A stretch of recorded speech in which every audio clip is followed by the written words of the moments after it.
House Republicans finally managed to pass a blueprint for President Trump's quote-unquote big beautiful agenda package after a pretty bruising process to get there.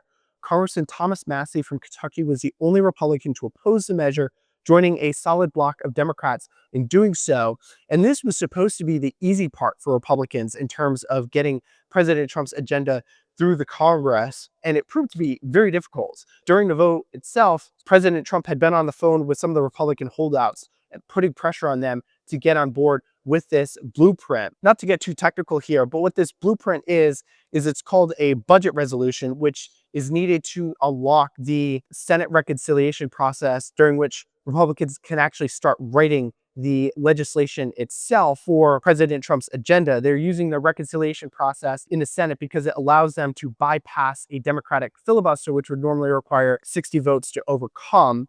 And so that is the process that they plan to use to get this bill through. And the resolution itself was pretty vague. It didn't really get into too much of the specifics, where usually you're going to have more of an issue between moderates and hardliners. But now that Republicans have got it through the House, the Senate is going to have some input, and then they're going to start to work to compile legislation on President Trump's agenda, which will include extending the 2017 tax cuts, some provisions of which are set to expire at the end of this year. And then it will make good on some of President Trump's campaign promises, such as eliminating tax on tips, Social Security, overtime pay, and more. Then they plan to increase the SALT cap, the cap on the deduction for the state and local tax, which is a big priority for blue state Republicans, particularly the New York delegation.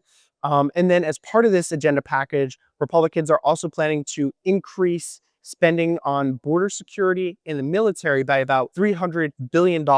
And as part of all this, they are intending to make at least $1.5 trillion worth of spending cuts. And there is a goal of achieving an even higher number of about $2 trillion worth of spending cuts. If they fail to get to that $2 trillion, then they're going to have to go lighter on the tax cuts, according to their blueprint for getting this through. For more stories just like these, be sure to subscribe to the New York Post right here on YouTube.